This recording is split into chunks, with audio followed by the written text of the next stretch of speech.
Не каждый день выпадает возможность стать героем.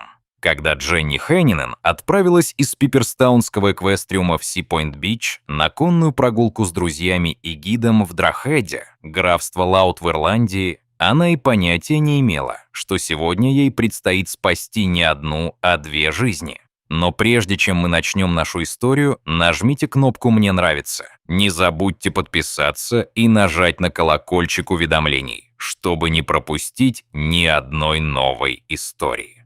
Стоял прекрасный июньский день, и группа замечательно проводила время. Лошадям нравилось бегать по песку и по кромке прибоя. Однако Дженни, родом из Финляндии, внезапно остановила свою лошадь, когда ее зоркие глаза заметили что-то, барахтающееся в полосе прибоя. Дженни Хэнинен была родом из Финляндии, но она решила переехать в графство Лаут в Ирландии, где работала финансовым менеджером в компании, а в свободное время ей нравилось заниматься верховой ездой. Друзья Дженни тоже наслаждались прогулками на свежем воздухе и были рады поддержать любовь Дженни к лошадям. Они планировали отправиться на пляж Си-Пойнт недалеко от Термин-Фекинга. Казалось, что погода будет идеальной для дня отдыха, но даже в самый ясный день могут случиться ужасные вещи. Гидом Дженни и ее подруги в тот день был Даррен Каннелл, сотрудник конноспортивного центра. Когда они отправились на групповую прогулку, день казался обычным. Группа направилась на пляж, как и планировала. Пляж Си-Пойнт был уютным местечком с несколькими пляжами и местами для купания. Дженни и ее друзья сделали несколько совместных снимков и продолжили свою неторопливую прогулку. Дженни представить себе не могла, что вскоре столкнется лицом к лицу с темной стороной природы. По мере того, как группа продвигалась вперед, Дженни восхищалась красотой, окружавшей ее. Слушая шум океана и покачивающуюся поступь своей лошади, она чувствовала себя совершенно умиротворенной. Впереди они заметили еще одну группу людей, которые остановились и указывали на волны. Не было похоже, что люди попали в беду, поэтому гонщики продолжили движение в своем обычном темпе. Им было любопытно, что могло привлечь такую толпу, но они не чувствовали необходимости спешить. Когда они узнали правду, то поняли, что важна каждая секунда. Дженни и ее друзья приблизились к другой группе. Сидя верхом на лошади, Дженни было удобнее наблюдать за происходящим. Казалось, что на мелководье какое-то существо барахтается в воде. Дженни напрягла зрение, но ничего не смогла разглядеть. Дженни не могла понять, почему все остальные стоят без дела, вместо того, чтобы отправиться на разведку. Другие люди, очевидно, побывали там до нее, но было ясно, что никто из них не заходил на мелководье, чтобы проверить, что там извивается. Боялись ли они того, что могли обнаружить? Слезая с лошади и передавая поводья одному из своих друзей, Дженни подошла к воде, чтобы получше рассмотреть ее. Ее друзья и Даррен окликнули ее, спрашивая, что это было. Даже с берега Дженни не могла понять, что это было, и наблюдатели тоже не были уверены. Вода казалась холодной, но она не хотела уходить, пока не узнает правду. Дженни сняла сапоги для верховой езды и носки и положила их на берег. Пришло время войти. Что, если это было какое-то существо, отчаянно нуждающееся в помощи? Как только Дженни приняла решение войти, она не отступила от него. Это было смелое решение, учитывая, что многие другие люди отказались сделать то же самое.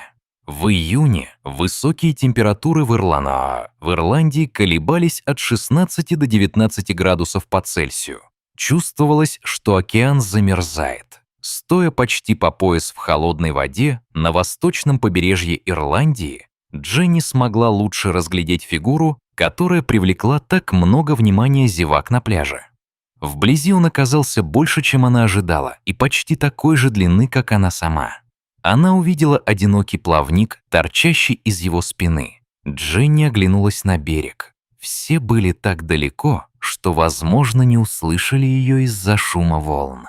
Если бы она была в опасности, никто не смог бы ее спасти, но присмотревшись, она поняла, что это совсем не опасно. Это была не акула или какой-то другой опасный хищник, который мог причинить ей вред. Это был детеныш дельфина. Но дельфин явно был в бедственном положении. Что она собиралась делать? Дженни была не из тех, кто впадает в панику в большинстве ситуаций. Она знала, как сохранять спокойствие, когда это было важно, но она все еще понятия не имела, что делать, чтобы помочь дельфину. Судя по его размерам, Дженни решила, что это детеныш дельфина. Обитающее в море млекопитающее было явно слабым и нуждалось в помощи. Было несколько причин, по которым дельфин мог оставаться таким неподвижным. Он был ранен, заболел, застрял в мусоре.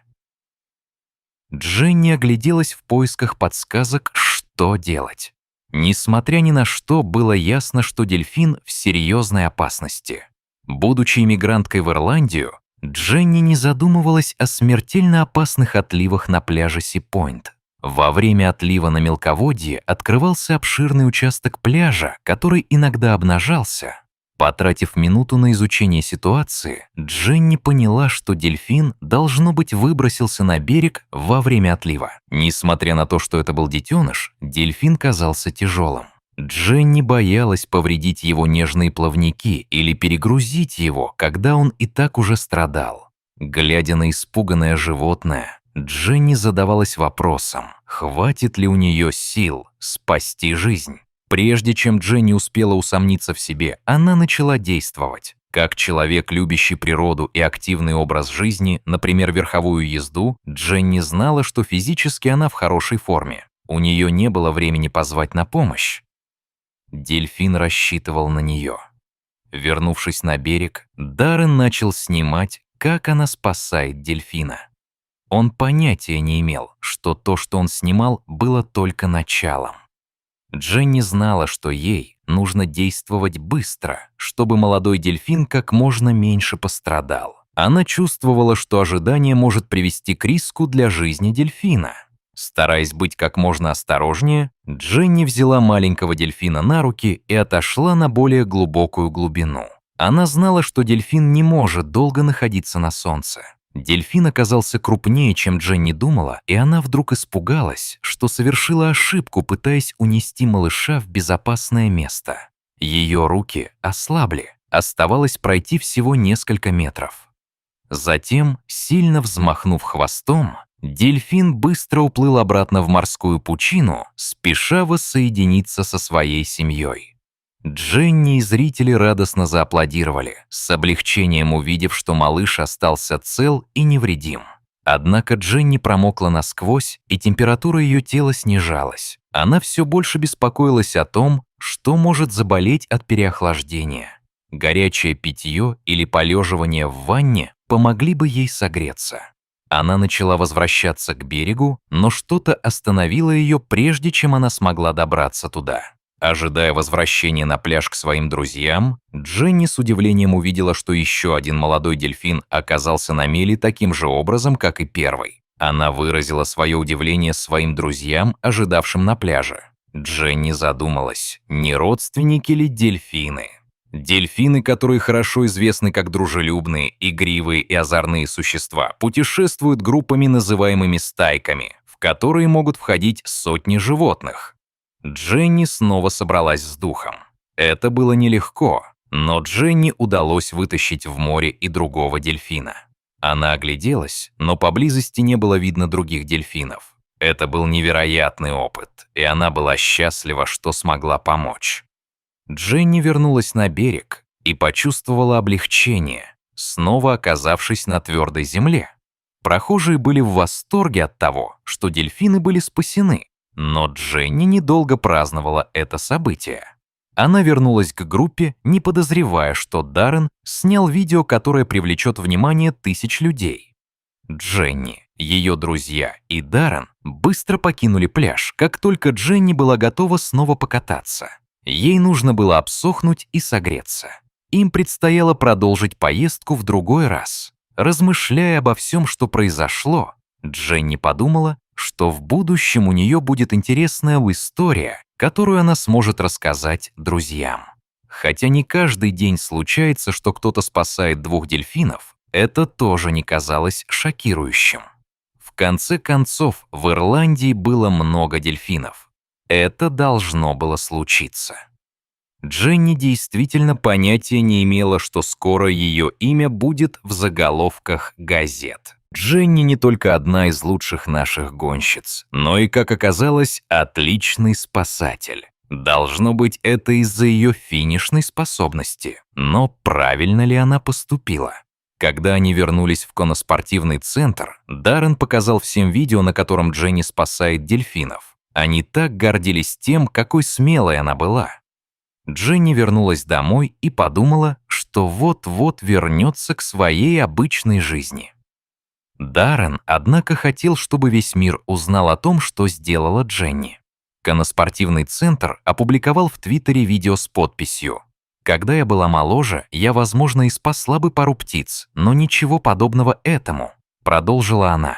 «Я только что увидел первого детеныша дельфина у кромки воды. Я не знал, кому позвонить, и должен ли я вызвать береговую охрану или еще кого-нибудь. Поэтому я пошел помочь, а когда возвращался, увидел еще одного дельфина, который тоже оказался на мели. Однако есть несколько разных мнений относительно того, правильно ли она поступила». В беседе с The Irish Independent после своего драматического спасения Дженни сказала, что в целом эксперты рекомендуют звать на помощь, если вы обнаружите выброшенное на берег животное.